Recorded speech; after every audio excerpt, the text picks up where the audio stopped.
Her mother was accused of theft, but the little girl told the billionaire the truth no one else dared to say. Unfolded on a cold, restless morning inside Harrington Global, where the usual hum of printers and polite greetings had been replaced by a suffocating silence that pressed on every floor of the skyscraper. Employees huddled in corners, whispering nervously as security officers moved through the halls at a hurried pace, and rumors spread like cracks on glass. Someone had stolen documents from the CEO's private safe. Not just any documents, but confidential contracts worth millions. And the person accused was the one who seemed least capable of such a thing, Julia Brooks, a quiet cleaning woman who had spent years working invisible shifts and apologizing even when she hadn't done anything wrong. This morning she didn't walk into the building, she was escorted, trembling, as if the walls themselves were judging her. Her little daughter, Lily, clung to her hand. The 5-year-old girl, with pale blonde hair, a red dress, and wide blue eyes, looked far too small to be walking through marble corridors filled with adults who couldn't look them in the eye. She didn't understand the words being thrown around: theft, security breach, termination, police report, but she could feel the dread radiating from her mother like cold air. When they entered the CEO's office, the atmosphere seemed to grow heavier. The room was large, almost intimidating, with floor-to-ceiling windows that let in a flood of light, but the brightness didn't soften the tension. Behind a sleek wooden desk sat Michael Carter, the billionaire CEO, a man whose presence alone could silence a room. He was tall and broad-shouldered, with dark hair brushed neatly back and piercing blue eyes that could read a person in seconds. To his employees he was a force of nature, controlled, sharp, impossibly focused. But right now, he wasn't looking at numbers or charts. He was staring at Julia, who stood in front of him like someone awaiting a verdict. "Mrs. Brooks," he said evenly, "I want to give you a chance to explain before this goes any further. Did you enter my office last night?" Julia shook her head rapidly, her hands twisting together. "No, sir. I only cleaned the hallway. I never touched your door, I swear." "The safe was opened using an authorized code," he continued. "Only 5 people know that code. You are not one of them." Julia's voice cracked. I don't know anything about codes. Please, Mr. Carter, I didn't do this." Lily tugged on her mother's sleeve, confused by the fear in her voice. Michael noticed the child and softened his tone, though his face remained unreadable. "There is strong evidence against you," he said. "If you didn't take the documents, then someone wants it to look like you did." Those words hit the room like a tremor. Julia's breath quickened. Lily looked between them, sensing something was terribly wrong. She had been quiet until now, almost frozen from fear, but the tension in the room finally cracked something inside her.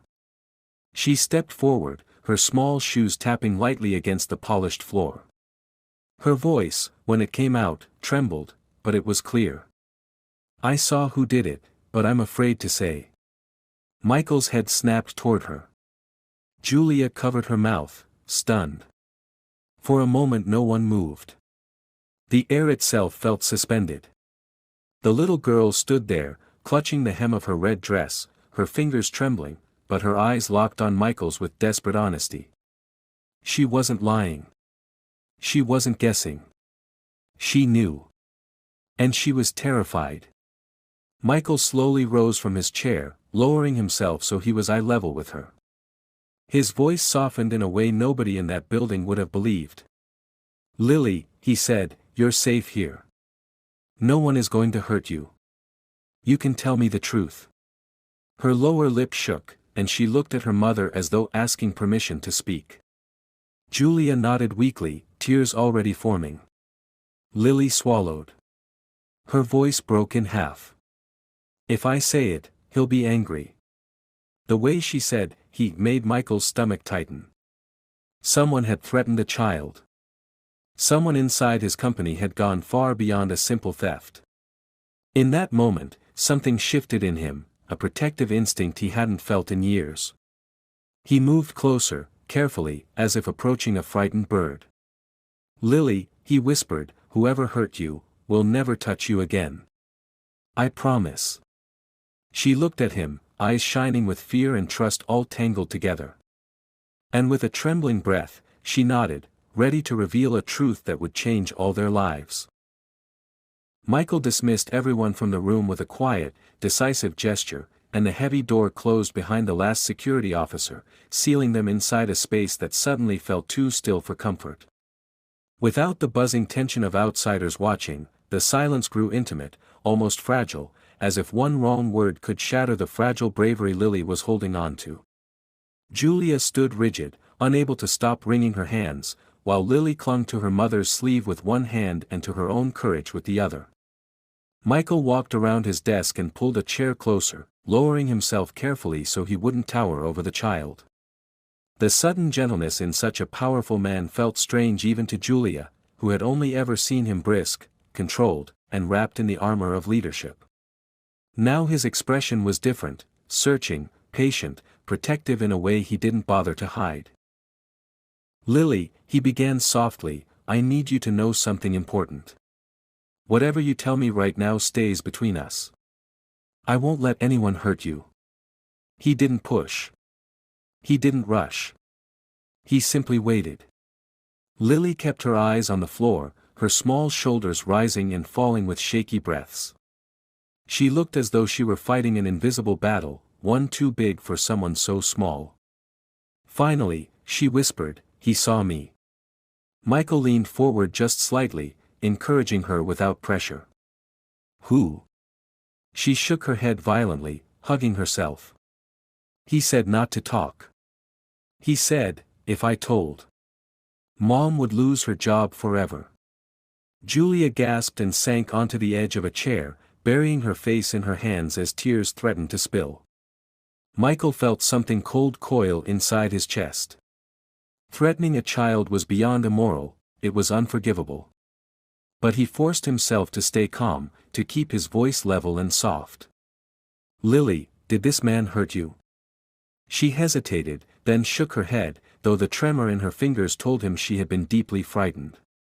"He just yelled. And he grabbed my arm." She touched her wrist lightly, as if still feeling the imprint of someone's hand. Michael's jaw tightened, a flicker of fury crossing his eyes before he smoothed it away. "You didn't deserve that," he said quietly. "That was wrong. And he won't ever come near you again." Lily's eyes lifted to his for the first time, wide and scared but also searching for reassurance. "But, if I say his name, he'll know I told. He always sees everything." The dread in her voice made Michael exhale slowly. Whoever it was, he had power over her, or at least she believed he did, and that alone told him more than she realized. Someone who knew the layout of the building. Someone who had access where others didn't. Someone who moved freely and unnoticed. An insider. "Lily," he said gently, "how about this? You don't have to say anything out loud. You can just show me, and no one else needs to hear it." She blinked, confused. "Show you?" Michael nodded and stood, moving to a cabinet where he kept confidential files. He retrieved a folder and laid out 5 printed photographs across the desk, the 5 men with access to the safe. He arranged them neatly in a row: Edward Norton, Mark Ellison, Ray Dalton, Simon Hale, and himself. Lily stared at the row of faces, her breathing shallow.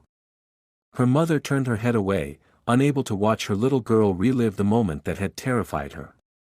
Michael stayed beside Lily but didn't touch her, giving her control of the moment. "You don't have to speak," he reminded gently. "Just look. If you recognize someone, you can point. That's all." Lily hesitated. She stepped closer, standing on her toes to see the photos properly. Her small hand hovered over Edward. Nothing. Mark, nothing. Ray, nothing. Then her fingers drifted toward the 4th photo. She stopped abruptly. Pulled her hand back as if burned. Her breath hitched.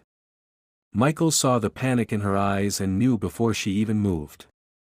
But then she gathered what little bravery she had left, lifted a trembling finger, and pointed directly at the photograph of Simon Hale, Michael's own assistant. As soon as she pointed, she jerked back and hid behind her mother, burying her face in Julia's skirt, shaking from head to toe. Julia wrapped her arms around her, horrified and furious and terrified all at once. Michael felt the air in the room shift sharply, as if the ground beneath him had tilted. For a moment he simply stared at the photograph of the man he trusted for years, the man he gave access to nearly everything, now revealed by a trembling 5-year-old as the one who had stolen from him and threatened her. It was betrayal on a level that hit deeper than the stolen documents. It was betrayal at the cost of a child's safety. And Michael Carter had a line that could not be crossed. This was it. But he kept his voice steady, turning toward the frightened girl with a solemn promise. "Lily, thank you for being brave." She peeked out from behind her mother, her blue eyes glistening, unsure if she had done something dangerous or heroic. "You helped the truth come out," Michael continued, "and now I can protect you." The little girl swallowed and whispered, "Will he be angry?" Michael shook his head with absolute certainty. "No. Because I won't let him anywhere near you again." And for the first time since she walked into the frightening office, Lily allowed herself to believe him. The hours after Lily identified Simon passed in a tense blur for Michael. He sat alone in his office while Julia took her daughter home to rest, and the building gradually emptied until only a skeleton staff remained. Yet the silence did nothing to calm him. Instead, it amplified every detail he kept replaying in his mind: the fear in Lily's eyes, the tremor in her small hand as she pointed at Simon's photograph, the way she hid behind her mother as if expecting punishment simply for telling the truth. This was more than corporate betrayal. It was personal. And it disgusted him. He scrolled through internal access logs and security reports on his laptop, his expression sharpening with each new piece of evidence. The camera outage near the safe had been triggered manually, but through a secondary override panel only a handful of people knew existed.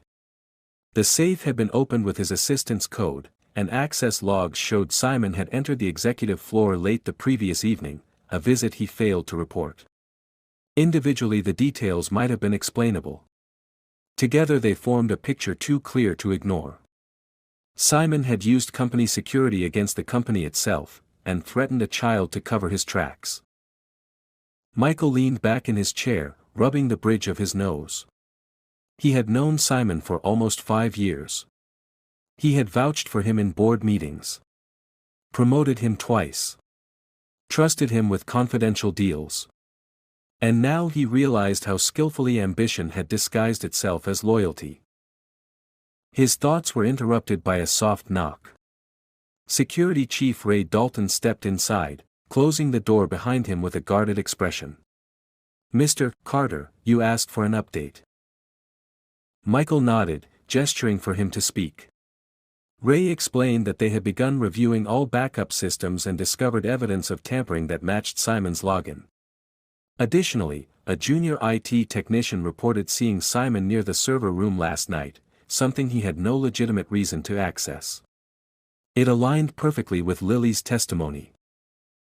Michael listened in stillness, but his jaw tightened with each sentence. "So it's confirmed," he said quietly. "It looks that way," Ray admitted. "Are you ready for us to bring him in?" "Not yet," Michael replied, standing from his chair. His reflection in the darkened window showed a man who was furious, but controlled, a dangerous combination. "I'll speak to him myself first." Ray hesitated, lowering his voice. "Sir, after what the girl described, I don't think he'll respond calmly." Michael turned toward him, eyes sharp. "Good. Neither will I." Once Ray left, Michael finally allowed himself a moment to breathe. But the calm didn't last long. A memory surfaced, something Lily had said earlier. "He always sees everything," those words haunted him now. He knew Simon was observant, calculating, always lurking where he wasn't needed. Lily must have crossed his path accidentally. Perhaps she wandered into the hallway outside his office that night. Maybe she saw him leaving the safe. Maybe she simply existed in the wrong place at the wrong time. What chilled Michael most was knowing that Simon had grabbed her arm. She was 5. Barely tall enough to reach a doorknob without straining. The idea of a grown man intimidating her, threatening her mother's livelihood, using fear as leverage, it ignited a level of anger Michael hadn't felt in decades. He made a silent vow then. Simon would not only be removed from the company, he would face consequences far beyond termination. As he prepared himself mentally for the confrontation, Julia called his office phone. Her voice trembled even though she tried to steady it. She wasn't calling about her job, she was calling because Lily refused to sleep. The girl was afraid that, the angry man, would break into their small apartment. Afraid he would yell again. Afraid he would hurt her mother. Michael felt something in him tighten, a protective instinct born not from responsibility but from genuine care. "You are both safe," he told Julia gently. "I'll make sure of it. Tell Lily that the man who scared her won't ever come near her again. That's a promise." "Thank you, sir," Julia whispered, her voice breaking. "I don't know why you're being so kind, but, thank you." "It's not kindness," Michael said softly. "It's justice." After the call ended, he stood before the window, staring at the glowing city below. It struck him how easily fear spread, how a child's innocence could be crushed by one act of cruelty. Lily had stepped into his office that morning trembling, but she had still spoken. She had still tried to protect her mother. That kind of courage humbled him. And he knew that what happened next would determine the direction of everything: the company's safety, the truth of the theft, Julia's job, and most importantly, the fragile sense of security Lily had left. He straightened his suit jacket and pressed the intercom. "Ray," he said, his voice steady and cold, "bring Simon Hale to my office. Now." Tonight would not end quietly. When Ray escorted Simon into the office, the tension in the room shifted instantly, becoming something sharp and electric, like the moment before a lightning strike. Simon entered with the same confident stride he always had, but his eyes flickered with unease when he noticed there were no papers on Michael's desk, no laptop open, no sign of ordinary work.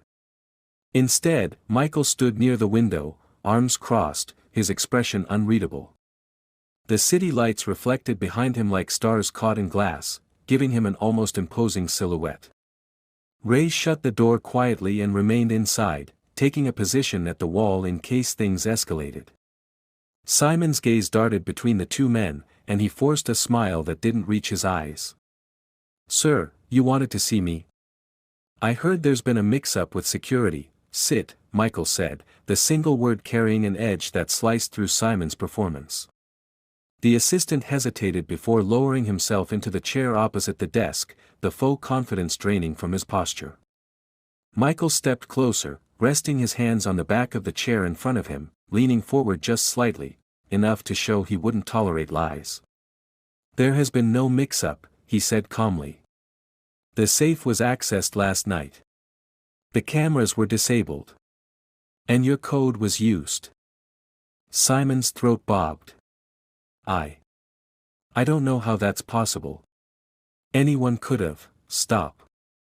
The word wasn't loud, but it was final. Simon froze. Michael circled the desk slowly, each step deliberate, controlled, like a man who already knew every answer and was simply giving his opponent one last chance to confess. "You were seen," he continued, his voice chillingly steady. "By someone who had no reason to lie. Someone who was afraid. Someone you threatened." Simon's face drained of color. "Sir, if you're listening to rumors." Michael let out a humorless exhale.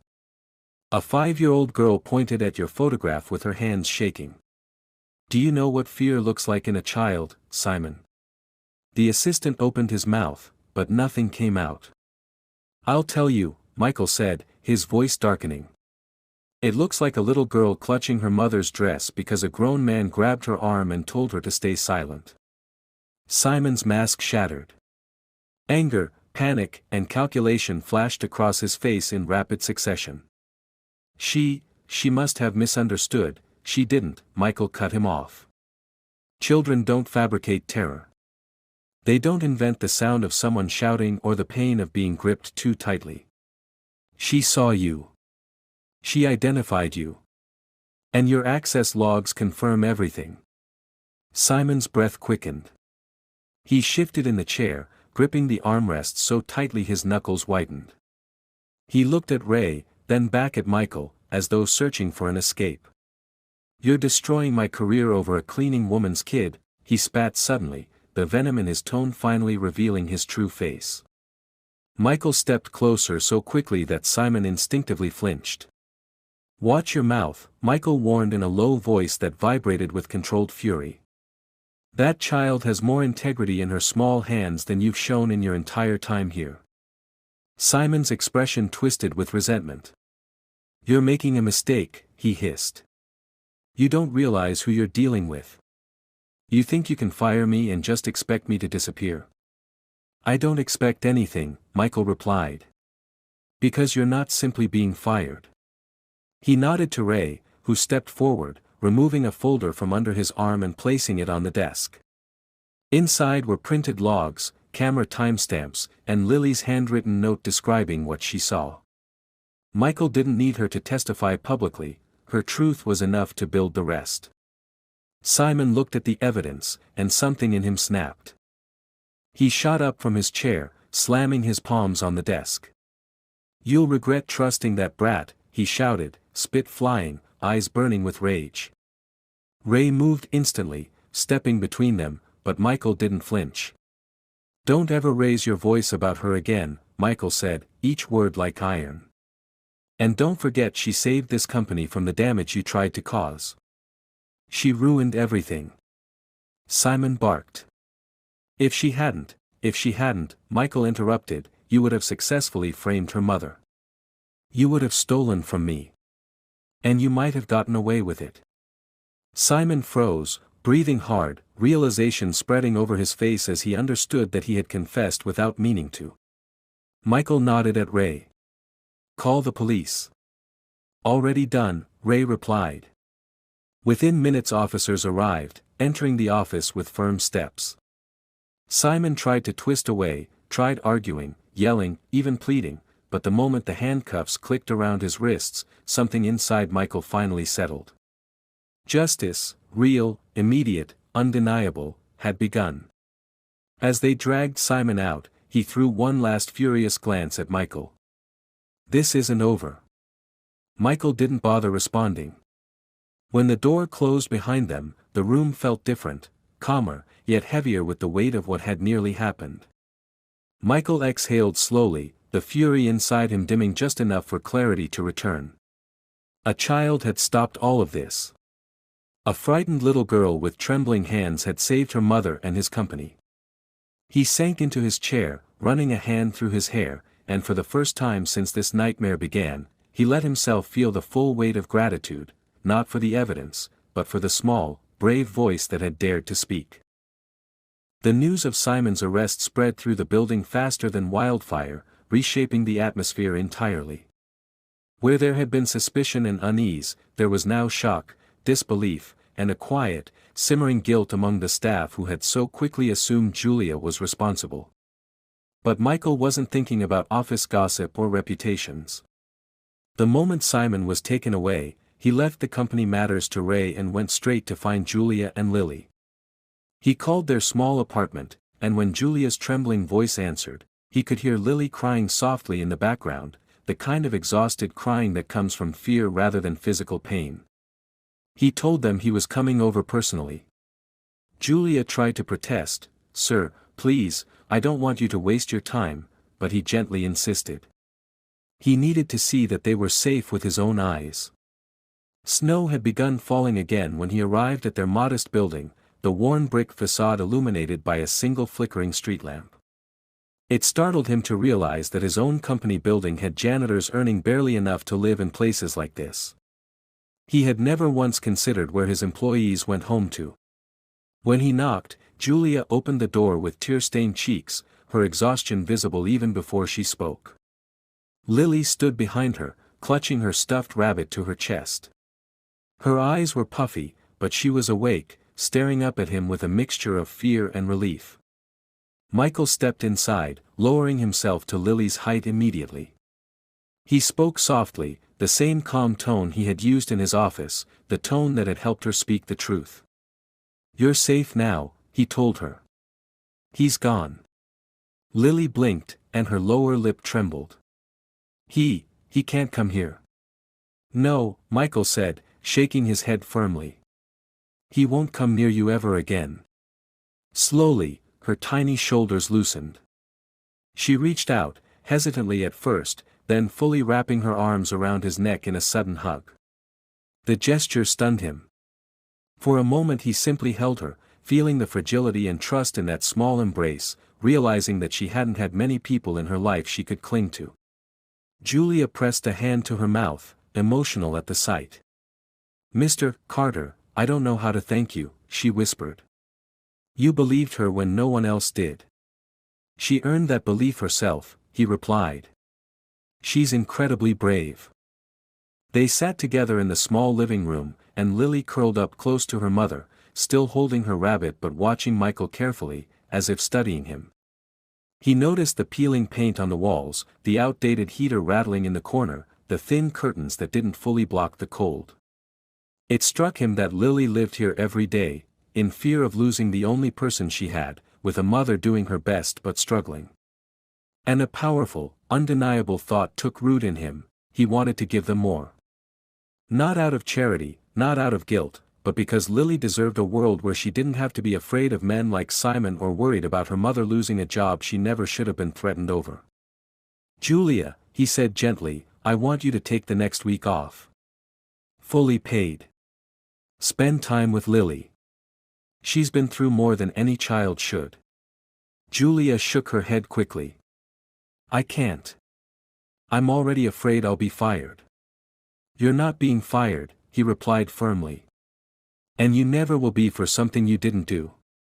Tears rose again in her eyes, but this time they were from relief.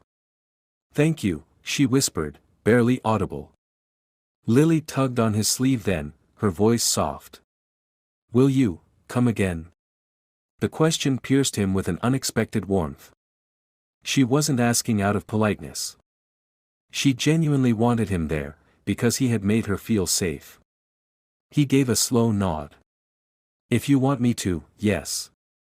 She nodded back, satisfied, as if she had made an important decision. After sitting with them a while longer, making sure Lily had calmed enough to sleep, he finally stood to leave. But before he stepped out the door, Julia stopped him with a hesitant voice. "Mr. Carter, why are you doing all this?" He paused, hand on the doorframe, then looked back at her thoughtfully. "Because your daughter showed more honesty and courage than most adults I know," he said. "And because no child should ever pay the price for someone else's greed." When he walked back out into the snowy night, he realized how deeply this family had already begun to matter to him. It was no longer just about justice or company loyalty.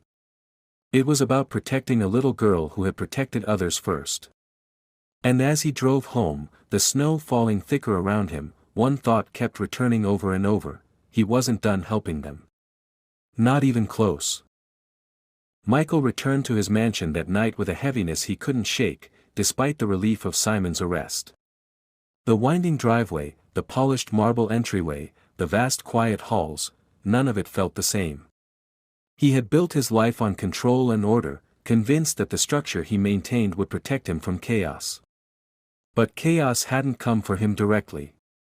It had come for a child who never asked to be involved, a little girl whose world was too small to defend herself inside a giant corporation where adults played dangerous games. He found himself sitting in his private study long after midnight, staring at the dying embers in the fireplace and thinking about Lily's trembling voice and the way she'd clung to him with such desperate trust.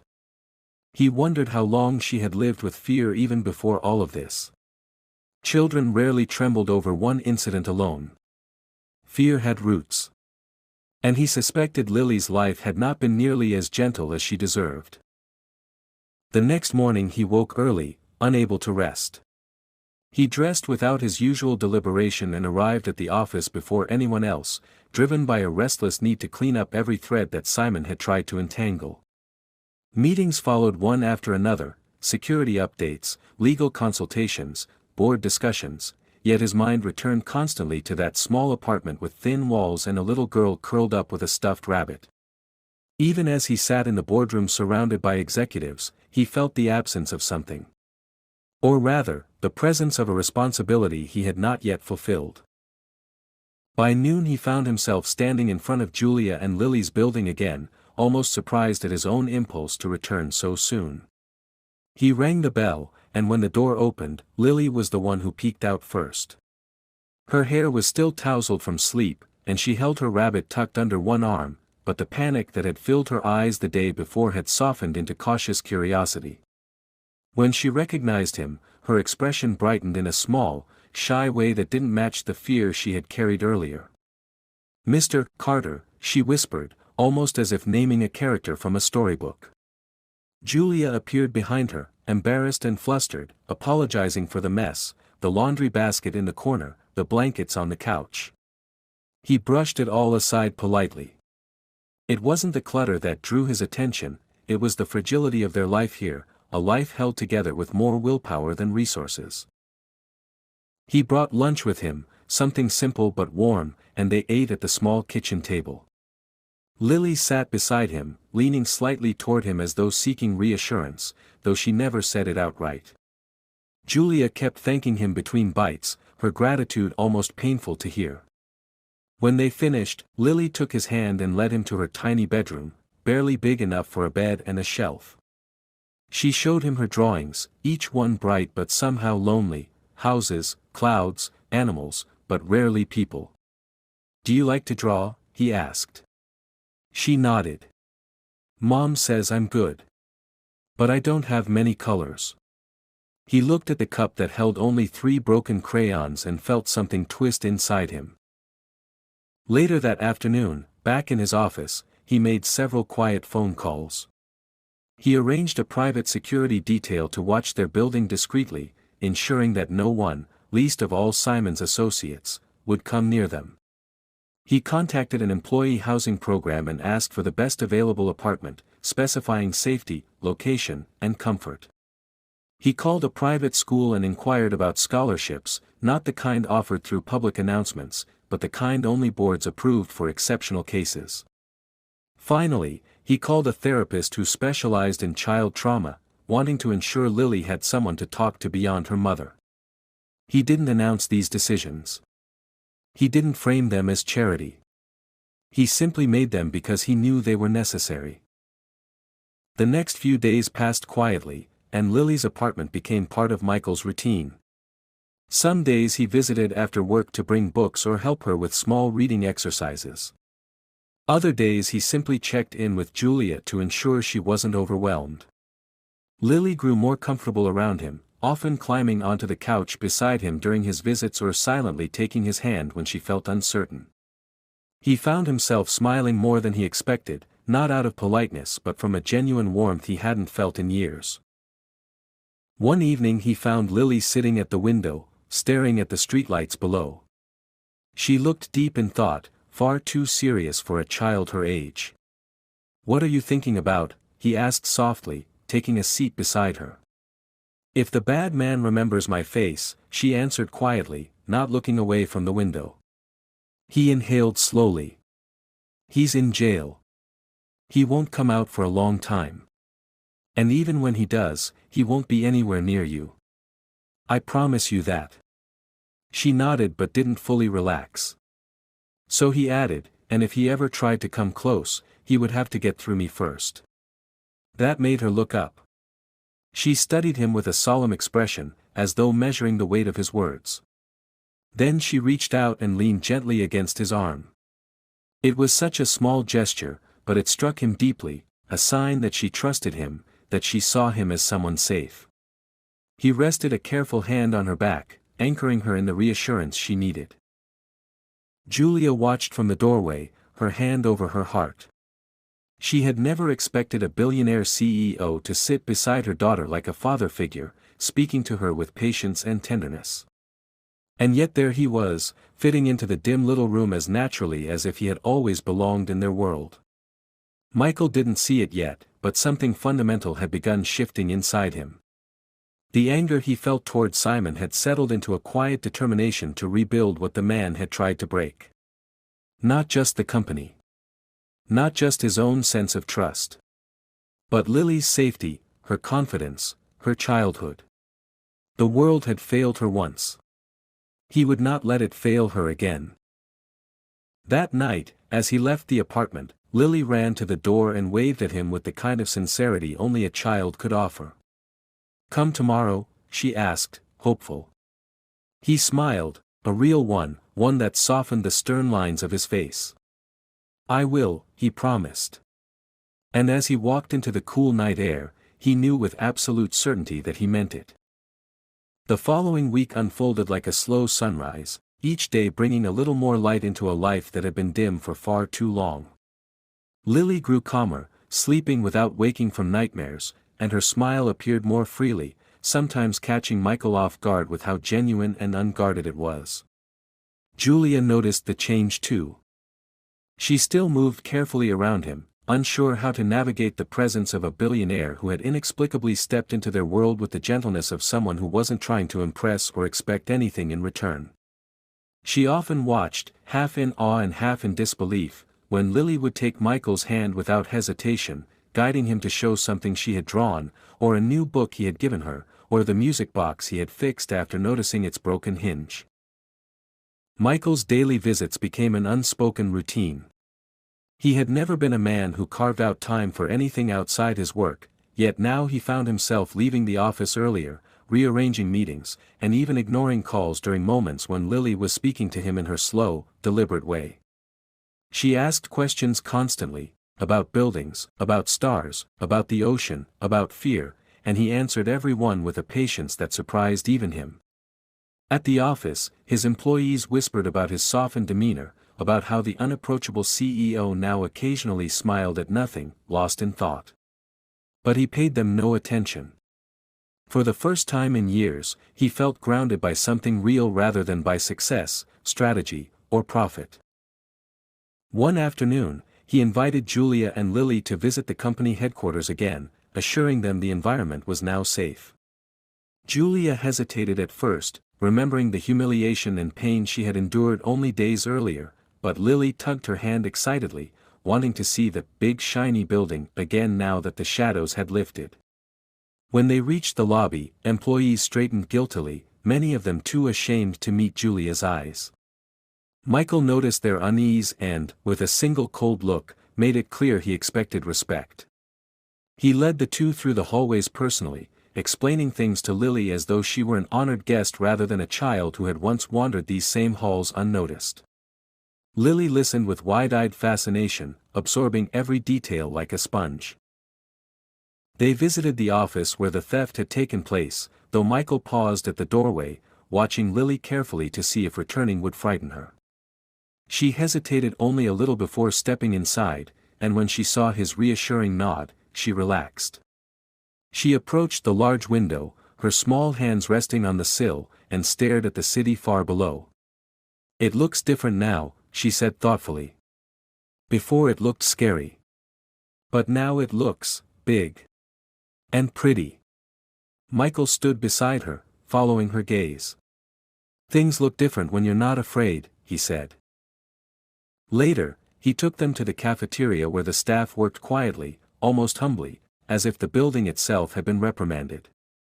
One employee approached Julia shyly, apologizing for assuming the worst. She accepted the apology politely, though Michael saw the pain behind her eyes. Lily didn't understand the apology, she simply smiled and offered the woman a sticker she had brought in her pocket. That innocent gesture softened the woman's expression instantly, and soon more employees approached, bringing small offerings, warm smiles, awkward attempts at redemption. For the first time, Julia felt seen rather than judged. As they walked back to Michael's office, Lily's hand slipped into his naturally, as though she had been doing this all her life. Julia noticed and expected him to pull away, worried he might feel uncomfortable being treated like family by a child who had none besides her. But he didn't. In fact, he adjusted his stride to match Lily's, as though it were the most natural thing in the world. Inside his office, Lily climbed into his chair and spun once before stopping herself, looking up at him as though checking for permission. He chuckled, shaking his head amusedly. "You're the only person allowed to sit there and not get fired," he said. She beamed proudly, resting her elbows on the desk with an importance that made him laugh again. Julia watched the two of them with a quiet awe. It wasn't just that Michael was kind, it was that he was consistent. Some people offered kindness for show, but his was steady, thoughtful, rooted in something deeper. He wasn't playing a role. He genuinely cared for Lily. He listened to her, protected her, and encouraged her with a gentleness she'd rarely seen in men with power. That day, before leaving, Michael handed Julia an envelope. She looked at it warily until he insisted she open it. Inside was a document guaranteeing her job security, a salary increase, and an offer for employee family housing in a far better part of the city. Julia's hands shook, overwhelmed, and she tried to refuse it. "This is too much," she whispered. "You've already done enough." Michael spoke quietly, but with conviction. "I'm not paying you back, Julia. I'm doing what should have been done long ago. You work hard. You deserve safety and dignity. And your daughter deserves a future." Tears spilled down her cheeks, and Lily reached up to wipe them with her tiny hand. "Mommy, don't cry," she said softly. "It's good now." Michael watched the scene unfold, feeling something warm settle in his chest. This simple moment, was worth more than any business victory he'd ever achieved. And he realized then that whatever role he had begun to play in this family's life, he wasn't ready to let go of it. As the evening sunlight flooded the office, painting long golden lines across the floor, Lily hopped off the chair and came to stand by him. "You'll come tomorrow, right?" she asked, tilting her head with innocent hope. He had once been a man whose schedule ruled him, whose world revolved around obligations and power. But now his answer came without hesitation. "Of course I will." Spring arrived like a quiet promise, softening the sharp edges of winter and painting the world in colors that felt almost symbolic, as though life itself had decided that the darkest chapter was finally over. For Michael, the shift in seasons coincided with a shift within himself, something steady, something warm, something he hadn't allowed himself to feel in years. He found himself anticipating his visits to Julia and Lily's new apartment, the one he had arranged discreetly but allowed Julia to believe was simply available employee housing. It was brighter, safer, cleaner, and the first time Lily stepped inside, she spun in a slow circle with awe in her eyes, as though she had entered a fairy tale home. Michael didn't stay long that first day, leaving them space to settle in, but the sound of Lily's delighted gasp lingered with him the entire night. Over the next months, their lives braided together in ways neither of them had planned.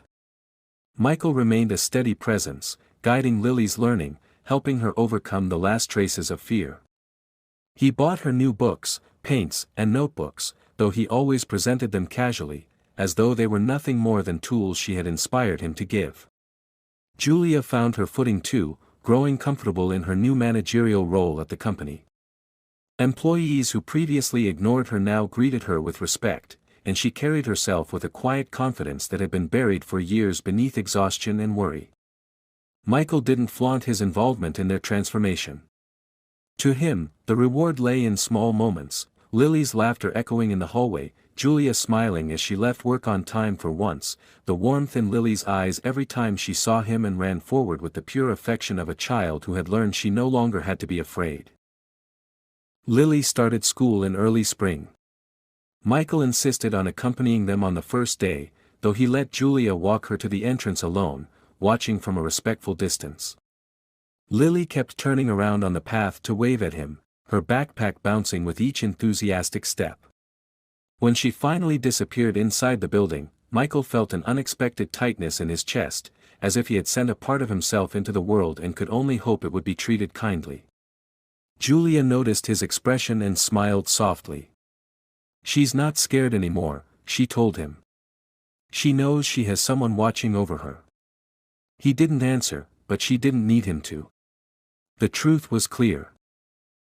Their bond grew deeper in the simplest of ways: shared dinners, stories read aloud, walks through the park where Lily would hold Michael's hand and point out birds or flowers with earnest excitement.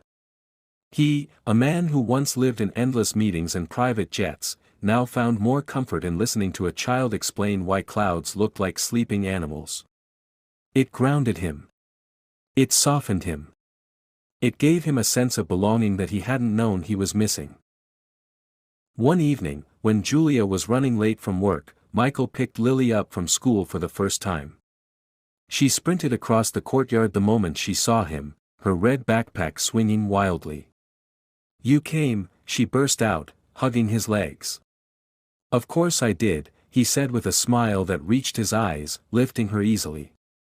They drove to a nearby cafe, where she told him all about her day, how she'd made a friend named Ellie, how she'd learned about planets, how her teacher said she had a very curious mind. Michael listened as though every detail were precious. Back at the apartment, Lily sat beside him on the couch, doodling while he reviewed some documents on his laptop. At one point she nudged him with her elbow, holding up a drawing. "This is you and me," she declared proudly. He took the paper gently. The picture showed a tall figure with dark hair holding the hand of a small blonde girl surrounded by hearts and stars. Something in his chest tightened with unexpected emotion.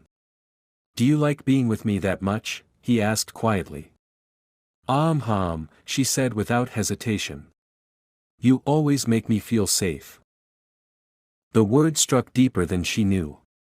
He closed his laptop and pulled her close, resting his chin lightly on her head. He had spent a lifetime protecting assets, buildings, companies, but this was the first time protecting someone felt like a purpose rather than a responsibility. In that moment he understood something quietly profound: she had become the closest thing to family he had. And though he would never replace her missing father, he wanted to be the kind of figure she could depend on for the rest of her life. The weeks passed, and spring warmed into early summer. Julia invited Michael to a small celebration dinner, nothing fancy, just homemade pasta and a cake Lily insisted on decorating herself. When he arrived, Lily ran to the door with frosting smeared on her cheek, laughing as she pulled him inside. During dinner she chattered about school, her drawings, and how she wanted to become someone who helps people like Mr. Carter does. Julia almost choked on her drink at that, and Michael laughed, though the words touched him deeply. After the meal, Lily climbed onto his lap and rested her head against his chest. Her breathing slowed, her small body relaxing into the security she trusted without question. Julia watched them quietly, her eyes shining with something bittersweet: gratitude, admiration, and something else that she didn't dare voice out loud. Michael smoothed Lily's hair gently, his eyes soft. "She's come a long way," he murmured. "She's stronger than she knows," Julia replied. "You helped her see that." He met her gaze then, and for a moment something unspoken passed between them, a recognition of how deeply their lives had become entwined, how much they owed each other, how much they had grown because of one frightened whisper that changed everything. When it was time for him to leave, Lily stirred sleepily, clinging to him. "Don't go," she mumbled, half asleep. He kissed the top of her head and whispered, "I'll be back tomorrow." She nodded faintly, trusting him completely. As he stepped outside into the warm evening air, Julia standing beside him at the doorway, she said softly, "You've given us a new life." He shook his head gently, looking back at her with sincerity. "No. Lily gave me mine." Inside the apartment, Lily slept peacefully, knowing she was safe. Outside, Michael walked to his car feeling a sense of purpose that pulsed through him with every step, a purpose that had nothing to do with wealth or power. It had to do with a child who had once trembled in fear but now walked into the world with courage. A child who had found her voice. A child who had changed him forever.